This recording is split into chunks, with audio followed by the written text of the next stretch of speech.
حسبي ربي جل الله ما في قلبي غير الله۔ نبی کریم صلی اللہ علیہ وسلم کو 3 سوال ہوئے اصحاب کہف، سکندر ذوالقرنین اور حضرت خضر علیہ السلام کے بارے میں۔ آپ نے فرمایا کہ میں کل اس کا جواب دوں گا، لیکن کل آپ نے اس کا جواب نہ دیا۔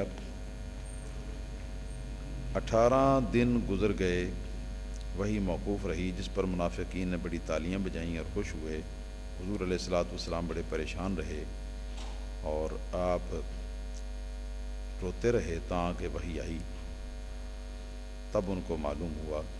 لہذا علم غیب کے بارے میں یہ دعویٰ کرنا کہ کلی غیب آپ جانتے ہیں، درست نہیں ہے۔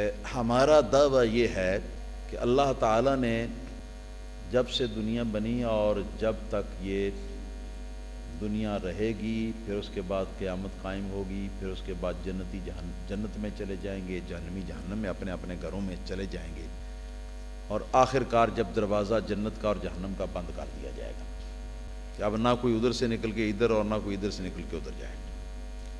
ان 2 حدوں کے درمیان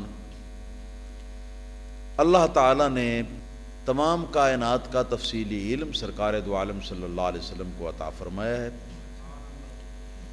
اور اس کے علاوہ اپنی ذات و صفات کے معارف اور اسرار کا علم جو ہے وہ اس کے علاوہ ہے، جو وہ بھی عطا فرمایا ہے۔ اور اس علم کے بارے میں ہمارا یہ دعویٰ ہے کہ یہ سارا علم ایک دم نہیں عطا فرمایا، بلکہ تدریجاً وقتاً فوقتاً علم جو ہے نبی کریم صلی اللہ علیہ وسلم کا بڑھایا جاتا رہا، اور اس کی تکمیل نزول قرآن مجید کی تکمیل کے ساتھ ہوئی۔ اور یہ واقعہ جو ہے جیسا کہ لکھا ہے کہ 18 دن کے بعد وحی آئی، تو اس کا مطلب ہے کہ ابھی وحی قرآن پاک کی آتی تھی۔ تو ہمارا دعویٰ جو علم کلی جس کو ہم کہہ رہے ہیں، اس کی حدود یہی ہیں جو میں نے بتا دیے۔ ان حدود کے درمیان جو علم ہے نبی کریم صلی اللہ علیہ وسلم کا، اس کی تکمیل نزول قرآن مجید کی تکمیل کے ساتھ ہوئی ہے۔ اور قرآن مجید کی آخری آیت کریمہ جو ہے وہ نبی کریم صلی اللہ علیہ وسلم کی وفات سے چند روز پہلے اس کا نزول ہوا ہے، اور وہ ہے سورۃ المائدہ کی آیت واتقوا یوما ترجعون فیہ الی اللہ۔ یہ آیت، اس آیت کریمہ کی تاریخ چیک کر لی جائے، اور اس کے بعد اس آیت کریمہ کے نزول کے بعد بتایا جائے کہ فلاں واقعہ جو ہے اس کا حضور کو پتہ نہیں تھا، اس کے ہم جواب دینے کے ذمہ دار ہیں۔ اس کے علاوہ اس کے اور بھی جواب ہو سکتے ہیں، کسی حکمت، کسی مصلحت، کسی امتحان وغیرہ کی خاطر بعض اوقات ایسا بھی ہوتا تھا کہ اللہ پاک نبی کریم صلی اللہ علیہ وسلم کے ذہن میں کوئی بات ہوتی تھی اور اس کو اللہ پاک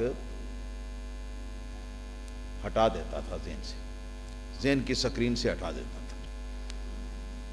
تو یہ کیفیت جو ہے جو کبھی کبھی ہوتی تھی، یہ نبی کریم صلی اللہ علیہ وسلم کے علم غیب کے منافی نہیں ہے، کیونکہ یہ کیفیت تو ہر ایک اہل علم کو اپنے علم کے بارے میں ہوتی ہے۔ اللہ پاک فرماتے ہیں کہ حبیب صلی اللہ تعالی علیہ وسلم آپ جب بھی کبھی کوئی آیت منسوخ کر دیتے ہیں، یا یہ کہ آپ کے ذہن سے اس کو نکال دیتے ہیں، تو ضرور یہ ہوتا ہے کہ یا تو اس سے بہتر کوئی آیت جو ہے وہ ہم آپ کو دے دیتے ہیں، اور یا اس کے برابر کوئی آیت دے دیتے ہیں۔ اور نبی کریم صلی اللہ علیہ وسلم سے حدیث پاک مروی ہے صحیح سند کے ساتھ موطا امام مالک میں، کہ آپ فرماتے ہیں کہ جب میں بھولتا ہوں تو میں خود نہیں بھولتا ہوں تو میں خود، یعنی بھولنے کا سبب جو آدمی کے اندر ہوتا ہے وہ 2 وجہ سے ہوتا ہے، یا تو آدمی کا حافظہ کمزور ہو تو آدمی بھولتا ہے، اور یا آدمی جو ہے نا وہ غفلت ہو، اس میں توجہ نہ ہو، غفلت ہو، اس وجہ سے وہ بھولتا ہے۔ تیسری وجہ کوئی نہیں بھولنے کی۔ اور نبی کریم صلی اللہ تعالی علیہ وسلم یہ الہی علم کے بارے میں آپ غفلت سے بھی پاک تھے، ہاں جی، اور نبی کریم صلی اللہ تعالی علیہ وسلم حافظے کی کمزوری سے بھی پاک تھے. لہذا فرماتے ہیں کہ میں جب بھولتا ہوں تو میں خود نہیں بھولتا. اذا نسیت فلا انسا، جب میں بھول جاتا ہوں نا میں خود نہیں بھولتا. ولیکن انسا لیا سننا، بلکہ مجھ کو اللہ تعالیٰ کی طرف سے بلایا جاتا ہے تاکہ ایک سنت بن جائے کہ اگر کوئی میرا امتی کسی وقت میں بھول جائے فلاں کام کو، کسی کام کو، تو اس کے لیے سنت موجود ہو کہ ہمارا پیارا آقا صلی اللہ علیہ وسلم بھی جو ہے ان کے ساتھ ایسا واقعہ پیش آیا تھا تو انہوں نے ایسے موقع پر یہ کام یوں کیا تھا.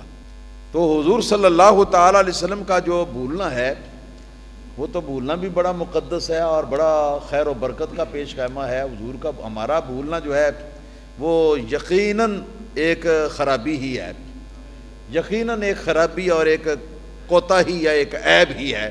لیکن سرکار کا بھولنا جو ہے وہ تو کئی سنتیں جو ہیں وہ لوگوں کے سامنے آنے کا ذریعہ ہے، لہذا وہ ذریعہ خیر و برکت ہے. اس لیے برابری کیسے ہو سکتی ہے؟ تو مطلب ہے کہ یہ بھول جانا کسی وقت اللہ تعالیٰ کے بلانے سے، عمدن اللہ کے بلانے سے، یا کسی وقت کسی مسئلے کے بارے میں ذہول ہو جانا کہ مسئلہ معلوم تھا مگر اس وقت ذہن کے سامنے موجود نہیں، اور وہ اللہ تعالیٰ کی حکمت سے ہے، کسی اللہ تعالیٰ کی حکمت کی وجہ سے وہ ہے. یہ کیفیت پیدا ہو سکتی ہے، اور اگر یہ کیفیت پیدا ہو بھی تو ایسے آدمی کو، اگر کسی آدمی کو ایسا ہوا ہو تو اس کو ہم یہ جاہل تو ہم نہیں کہہ سکتے، اس کو ہم ان پڑھ تو نہیں کہہ سکتے. اب آپ حافظ قرآن ہیں جی؟ کیوں جی آپ بھی حافظ قرآن ہیں، قرآن پاک حفظ کیا ہوا نا، آپ نے آپ کو حافظ جی بھی کہتے ہیں، ٹھیک ہے نا جی، پکے حافظ ہیں، تراویح میں سناتے ہیں. مگر کیا اس وقت قرآن پاک سارا آپ کے ذہن میں حاضر ہے؟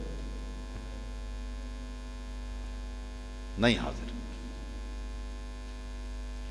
تو اگر حاضر نہیں ہے اس وقت آپ کے ذہن میں سارا قرآن، تو پھر کیا اس کا مطلب ہے کہ حافظ جی کہنا گناہ ہے؟ حافظ جی کہنا ہی گناہ ہوگا؟ پھر نہیں، یہ بات نہیں. ضرورت ہوتی ہے کہ ایک تو توجہ کی جائے. جب آپ توجہ کریں گے، کوئی آیت ہم پڑھیں گے، کوئی توجہ کریں گے تو توجہ کر کے وہ پہچان لیں گے کہ یہ آیت فلاں جگہ کی ہے، ٹھیک ہے نا جی. توجہ شرط ہے.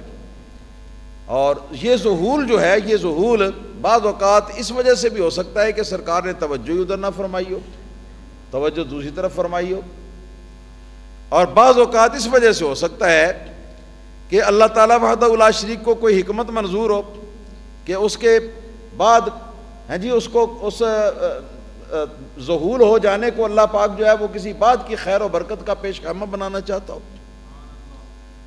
تو اس طرح اس کی کئی توجیہیں ہو سکتی ہیں جن کی وجہ سے یہ ہمارے مذہب کے اوپر اور ہمارے مسلک کے اوپر کسی قسم کا کوئی حرف نہیں آتا اور کوئی چوٹ نہیں پڑ سکتی.